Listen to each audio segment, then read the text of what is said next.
Congrats, Cam. We know you were worried about your wrist before the match started, but now getting the straight set win, does it help you clear the worries and head into the future matches? Yeah, I think I really did the basics really well today, especially managed my service games well, and I think that was the difference in the match. Wasn't not easy to play at all. It was really quick conditions, and the court was quite moving around quite a lot with the wind. But yeah, happy to be through. Questions on the floor, please?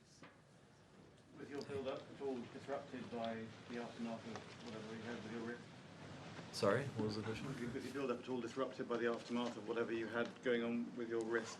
The build-up, like you mean the practice days and everything? Yeah, I think it was not ideal, but was able to, lucky enough to play on Tuesday, so I had a few more days to get ready, and yeah, I think was lucky enough to be able to manage the practice and give myself the best chance to be ready to compete, and I was able to still do a lot of movement and a lot of fitness before, so it was good.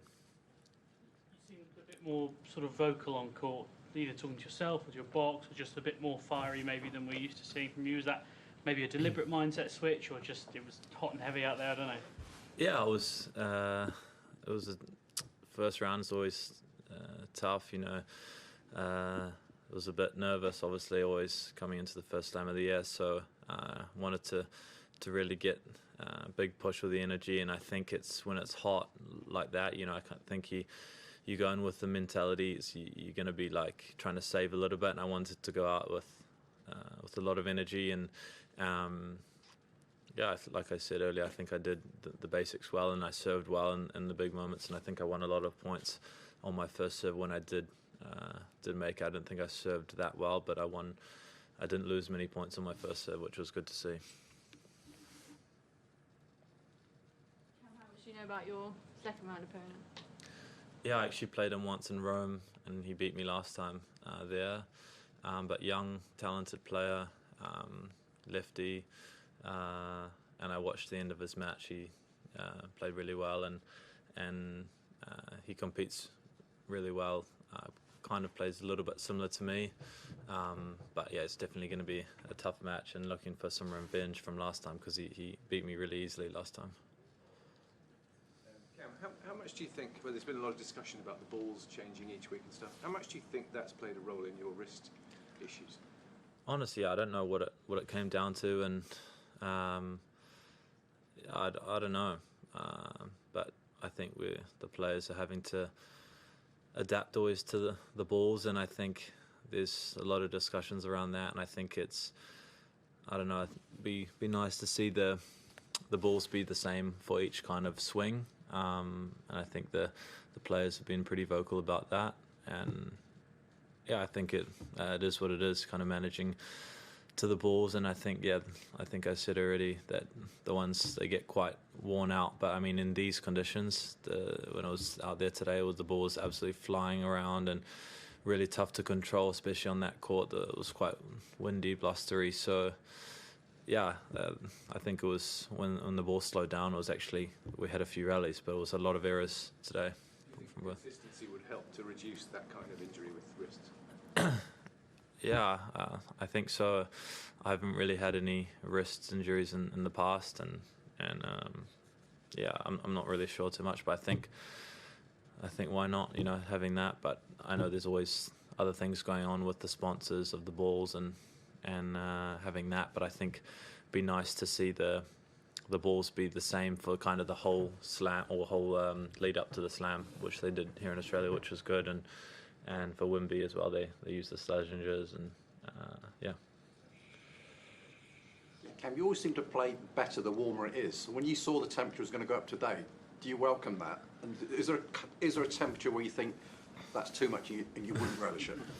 Yeah, I do like playing in the warmer conditions when it's bouncy, the ball's bouncing around and it's travelling. And I think, yeah, I like to play first as well. So I was coming from Auckland, was really in the right kind of time zone, kind of to play first.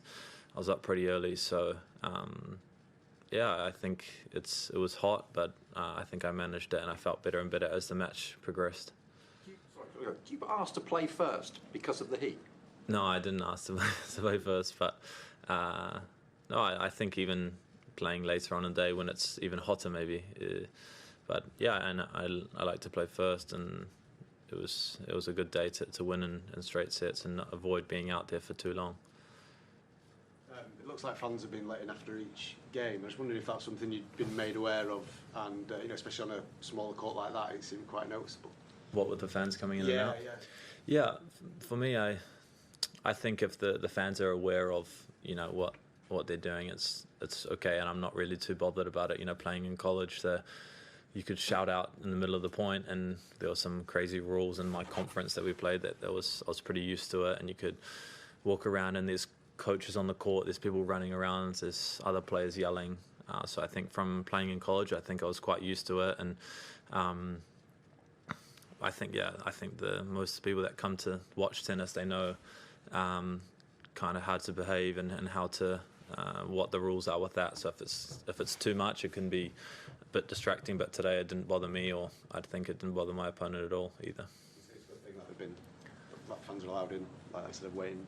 Yeah, I think it's a fine line, but I think why not? I think when I was a fan and I was having to wait for the change of ends, I was like, wow, this is ridiculous. Playing long juice games and you're having to wait. But no, I understand why they do it. So I think it's just about the fans being smart about it and not doing it like on break point or this. I mean, it's tough to control. But yeah, I think as a fan, I'd prefer it having to let people in. But it's a fine line. It could get too much or not. But for me, it doesn't bother me too much. It was reported in Germany overnight that Alexander Zverev will face a trial over domestic violence charges in Berlin. Is it, we know he denies those allegations, but is it appropriate that he remains on the ATP Players Council while that trial happens? I think it's happening during the French Open. Yeah, honestly, I don't know too much about that, and I can't comment at all, unfortunately. But yeah. But he's representing players while that trial is happening. Just wonder if people consider that appropriate. Yeah, honestly, I don't really know too much about that and what happened, so tough to comment. Cam, just obviously, you come in here with wrist issues, but you've been seeded for a while at the Grand Slams. I just wonder in terms of the mindset coming into slams these days, how beneficial is it for you just knowing that there's a lot of good players out there, but you'll be playing two lower ranked opponents in your first two rounds? Yeah, for sure, it's massive, to work yourself into the tournament, and I felt like I didn't do anything that special today, and I did the basics and the fundamentals very well, and I think that was enough. I think it's playing against some of the other seeds can be, you have to really rise your level to have a chance with them. So yeah, nice to work yourself into the tournament. It was a decent day. I want to improve a lot of things tomorrow. But yeah, it was a big goal to do well in the slams this year, and how can I do that is to prepare as well as I can and make sure I'm mentally fresh and get enough matches, and finding that balance to making sure I can play well over 5 sets, because I always think I'm tougher to beat over 5 sets, but I'm still need to prove that, and do that. So yeah, nice to take care of today, but keep building another tough match on Thursday. I just wondered if you saw any of Andy yesterday, or saw what he said afterwards, and kind of what your reaction is. It seems like he is maybe coming towards the end. Yeah, I didn't see what he said afterwards. I watched a little bit of the match. I thought Echeverry played really well and didn't really do anything wrong at all.